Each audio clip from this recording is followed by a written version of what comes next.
It wasn't until the 1950s, when scientists first had tools that allowed them to read the electrical activity of the brain, that we began to understand what a dreaming brain was really up to. Two researchers at the University of Chicago, Eugene Aserinsky and Nathaniel Kleitman, pioneered this research by hooking people up to the newly invented EEG machine and monitoring their brain activity while they slept. What they thought they'd find was that the sleeping brain was a resting brain, but what they discovered was exactly the opposite. They found that brain activity actually fluctuates in a predictable pattern over a period of about 90 minutes. The cycle takes sleepers from an initial period of drifting off gradually into a really deep sleep with slower brain activity back into almost wake. And the state of sleep where the sleepers were almost awake again was the most interesting. Brain activity in this phase was almost identical to when people were awake. But even more weird, during this stage, the subjects became functionally paralyzed. The only parts of their bodies that moved were their eyes, which darted back and forth under their eyelids. So you know this part already. Aserinsky and Kleitman called this period REM sleep, after the rapid eye movement that characterized it. They also called it paradoxical sleep, because the subjects seemed to be awake according to their brain activity, even though they were basically dead to the world.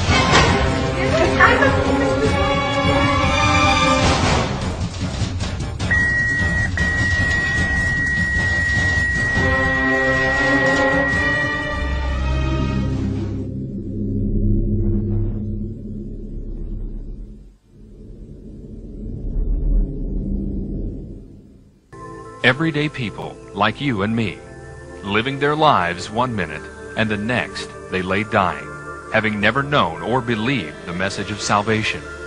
They traveled from this world to one beyond, but what they found was pure terror. They returned, and these are their true stories.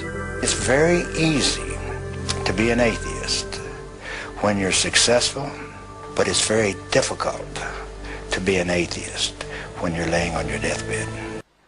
And then, as I'm going down into this, I begin to look into the flames, and I begin to see people. I mean, there's thousands. There's too many. I don't know how many people are in the flames, and they're screaming, and their arms are flailing, and their bodies are rolling, and they're burning all over. They're burning like in liquid fire.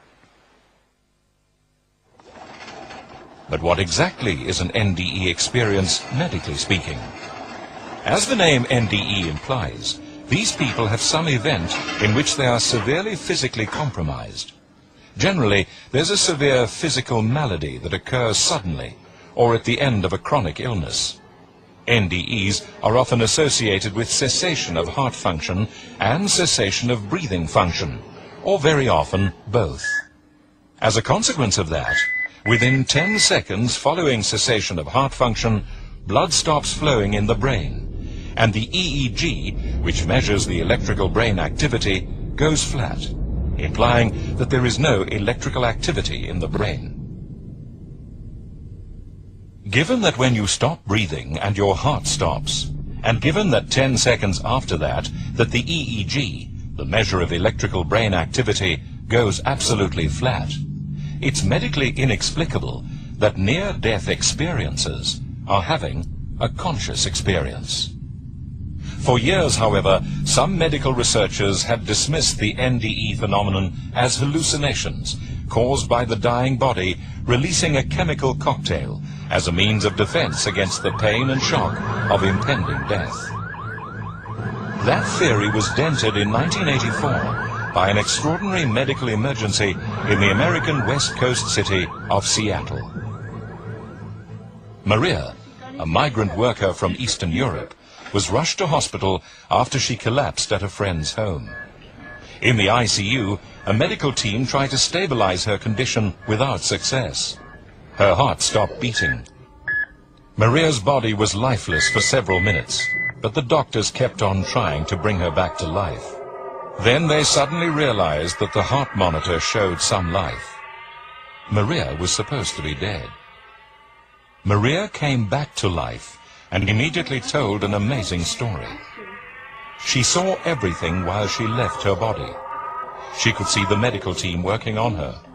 She then left the ICU to the roof of the hospital, and as she went up, saw a tennis shoe. No one believed her story, but her friends immediately ran up to the roof and with absolute shock found the tennis shoe exactly as described by Maria. Maria's experience could not be anything other than the absolute truth. If the out-of-body experience was purely a mental aberration, how could she have seen a physical reality that could later be verified? Waiting for a cab, when a car ran on the sidewalk and hit me. I flew 10 meters and I fell and then ran. The car runs over me. My friends and relatives took me to hospital, and the hospital staff, friends of mine, and 2 other professors constated or declared me dead. They put me in morgue, in a freezer, and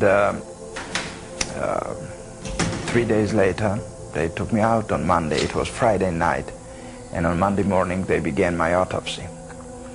And these 3 days being out of my body, seeing everything what was happening around, seeing myself, my body, seeing my birth, my parents, my wife, my child, my friends. I saw their thoughts, I saw what they were thinking, how their thought moved from one to another dimension. I went through that little hall into light. But light was more powerful, more burning. I mean, you cannot compare it to anything. No word can explain it. And this light was so burning, and I was scared of that light. I thought, where is that hall to darkness, go to shade, to save myself from this light? What is that light? I don't know. I mean, it can be called light of God. It can be called light of life. But light is light and darkness is darkness. And then, as a psychiatrist and scientist, I didn't think about that. The only thing was that I was in light. We were not raised in godly way. You know, Soviet Union, we didn't go to church. We didn't have... There were people who went, but they were some kind of limited people. We thought. I mean, we thought they didn't know better, that there is no God. But during that 3 days being in morgue, in freezer, changed all my life. To begin the autopsy, they began to cut my chest. That was the first incision. Then I opened eyes. So when I opened eyes and he saw the pupils were convulsing, becoming smaller, to say simply, he saw that it was reacting on light. It means it's life, and they put me back into hospital. And then there's Matthew DeVell, an Alaska man who says he went to heaven once and liked it so much he killed himself to return. The first time he died, Matthew DeVell was 12, trying to swim the entire length of a pool underwater. I was completely out of breath. The instant that I took the breath of water in, a white light engulfed me, and I flashed back over my life. I'm instantly on the side of the pool, on my back. He had been rescued by his friends, but that glimpse into the afterlife left him confused and profoundly depressed. The next decade became a constant cycle of booze and cocaine-fueled binges. I just said, I can't live like this another day. At that moment, I chose to commit suicide. It was like a joy came over me. It would be the answer to all my problems, and I get to go back to heaven. He bought his favorite gin and 3 bottles of sleeping pills, and then drove to a remote bird sanctuary near his home in Anchorage, Alaska. You're drinking the gin. Right. You're in the front seat of your car. Right. And I get a flash of light, and I'm suddenly outside, and I'm thinking, how the heck did I get out here? And I notice that there's no color. Everything's gray. And I put my head back, and the moment I close my eye, there's another flash. And I'm in mid-free fall into a pit that's pitch black. His lifelong wish to return to heaven had ended in a personal vision of hell. So it was hot. It was extremely hot, very humid and dense. And I'm experiencing all the people that I had met throughout my life. They would come to me and get within my face and start pushing and screaming, and I would relive a moment that I'd caused them pain. Whilst near-death experiences change lives, they've also given some individuals extraordinary experiences that they would never have dreamt of. The most intriguing examples are of blind people becoming sighted for the first time. Vicky Nuratuk had been blind from birth. I've never seen anything, no light, no shadows, no nothing. A lot of people ask if I see black. No, I do not see black. I do not see anything at all. And in my dreams, I don't see any visual impressions. It's just taste, touch, sound, and smell, but no visual impressions of anything. In her early 20s, Vicky was involved in a serious car accident. The next thing I recall, I was in Harborview Medical Center and looking down at everything that was happening. And it was frightening because I'm not accustomed to see things visually because I'd never had before. And initially it was pretty scary. And then I finally recognized my wedding ring and my hair, and I thought, is this my body down there? And am I dead or what? We can't bring her back into Costco. They kept saying, we can't bring her back, we can't bring her back, and they were trying to frantically work on this thing that I discovered was my body, and I felt very detached from it. And sort of, so what? And I was thinking, you know, what are these people getting so upset about? Then I thought, I'm out of here. I can't get these people to listen to me. And as soon as I thought that, I went up through the ceiling as if it were nothing. And it was wonderful to be out there and be free, not worry about bumping into anything. And I knew where I was going. And I heard the sound of wind chimes. It was the most incredible sound that I could describe. It was from the very lowest to the very highest tones.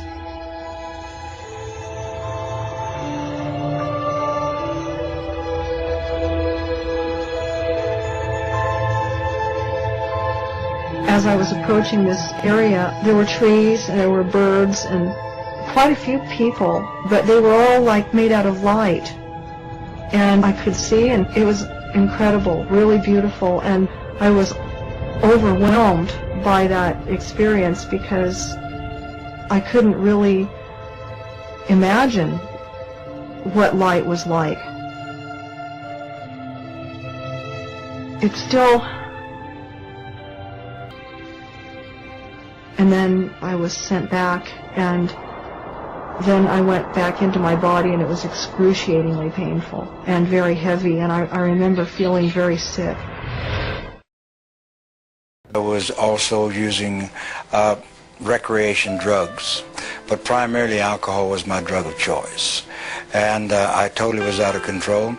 And I had a lot of friends in the entertainment business, and Hoyt Axton happened to be one of them. Ringo Starr and a bunch of people, and so they were having a TV special on the West Coast. And so Hoyt had called me and asked me if I would like to go or come out. And I told him, yeah, I'd love to, because I knew there was going to be a lot of booze, I knew there was going to be partying, and while they were doing their special, I was doing my thing. And so after about 3 or 4 days out there, I became ill. And by ill, I mean I had a severe pain in my abdomen. I flew into Oklahoma City and called a senator friend of mine and told him I had to have a car because I was ill, I was sick.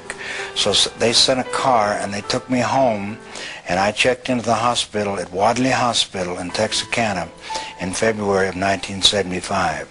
I checked in with electrolytes, which means my potassium, my chlorides, and various chemicals were so far out of balance that they had to give me IVs to build me up. Now, at that time in my life, I was an atheist.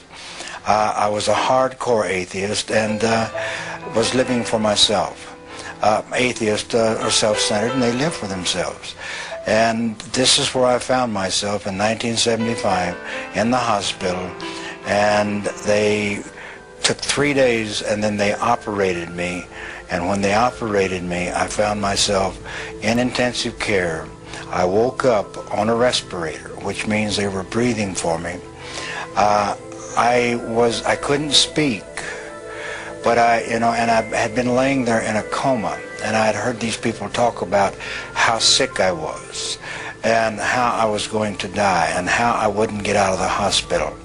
And at that time my hair was very, very long because I just wore my hair long. And I heard one guy say, his hair is long, and another guy said, not nearly as long as it's going to be before he gets out of here.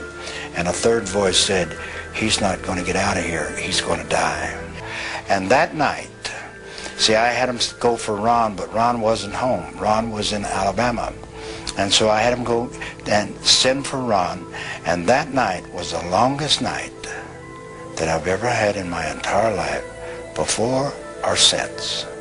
And that night is as I would be laying there in bed. As I'm laying there in bed, I would begin to fade away.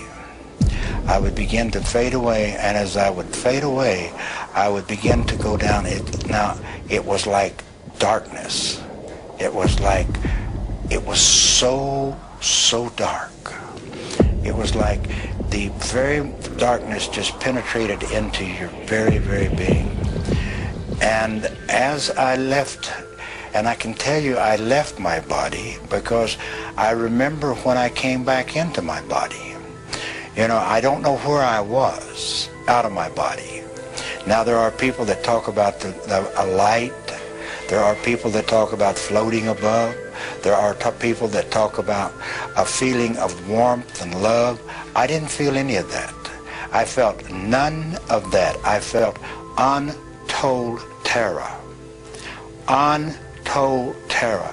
Because I knew that if I ever went all the way, if I slipped all the way, I would never get back. Now, in my beings of beings, I knew that. And so I fought all night long. They told me later on, I not only pulled the mattress cover off of the mattress, I pulled the mattress up on me because I had to stay. I had to wait. I had to wait till Ron got there. Whatever he had to do, I had to wait.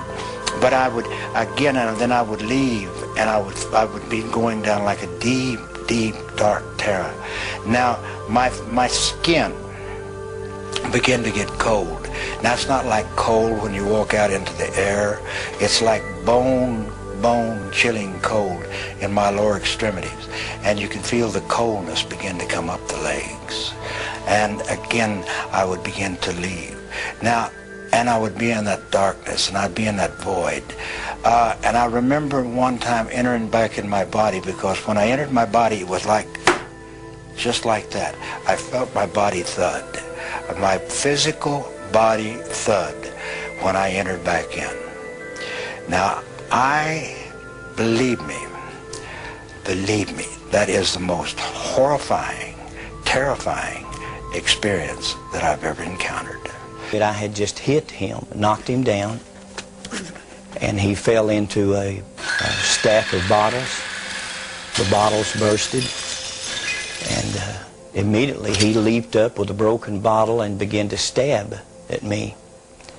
I lifted my left arm to try to stop the blow, and the bottle actually severed the biceps muscle, the major arteries in my arm, and I was bleeding to death in just a matter of seconds. But full of anger and hatred and rage, I kept fighting and kept bleeding. But the man that ran the store came over and said, if you don't get to a hospital, you'll bleed to death in just a few minutes. So he actually took me in my own automobile to the hospital, and when we entered the emergency room, I was barely conscious. And as the medical attendants began to work on me, I could hear their voices, and I could hear them saying, "We can't help him. He'll have to be transported to another hospital. Probably will lose the arm." But as they pulled out of the parking lot of that hospital, a young paramedic looked down into my face, and I could barely see him. I was so weak. And as he was talking to me, it appeared like the ambulance literally exploded in flames. I thought it had actually blown up. It filled with smoke, and immediately I was moving through that smoke as if through a tunnel. And after some period of time, coming out of the smoke and out of the darkness, I began to hear the voices of a multitude of people screaming and groaning and crying. But as I looked down, the sensation was looking down upon a volcanic opening and seeing fire and smoke and people inside of this burning place screaming and crying. They were burning, but they weren't burning up. They weren't being consumed. In 1985, Father Stephen Shire, a Catholic priest, had a head-on collision with a truck and found himself before the judgment seat of God, where he says he was condemned to hell.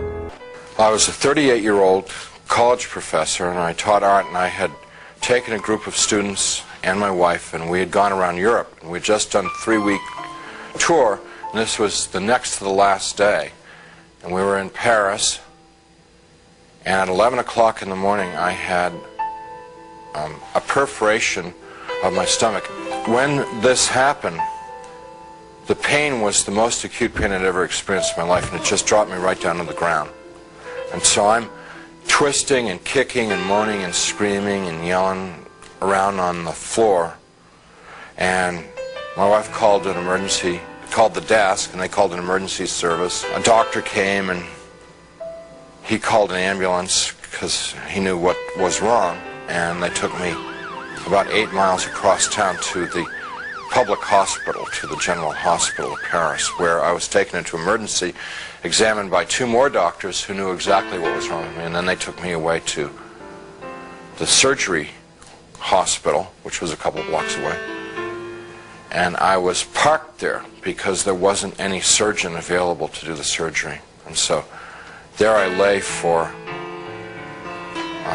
8 to 10 hours in that hospital with no medication, no examination, no attention whatsoever, awaiting a surgeon to come to give me this operation that was critical. And it's now 8:30 at night. Nurse came in and said that they were very sorry they weren't able to get a doctor for me and they'd get one the next day. Well, when she said that, I knew that it was over for me. I knew that I was dead. The only thing that was keeping me alive was I didn't want to die. I was scared to death of dying because as far as I knew, I was an atheist, non-believer, person who lived for the gratification they could get out of the moment, and like dying to me was like the worst. I mean, next to the pain, dying was the worst thing that could happen to you because it's the end of life and there was no more, there wasn't anything else. But when she said that, the idea of trying to exist for another minute, another hour in this pain, it wasn't worth it anymore. I'd been hanging on in the hopes that they told me that they'd get a doctor and do the surgery and open me up and fix the problem inside of me, but when they said they couldn't get one. So I said to my wife, it's time for us to say goodbye because I'm going to die now. And she got up and she put her arms around me. I'm lying in the bed and she told me how much she loved me, and I told her how much I loved her, and this makes me really sad. And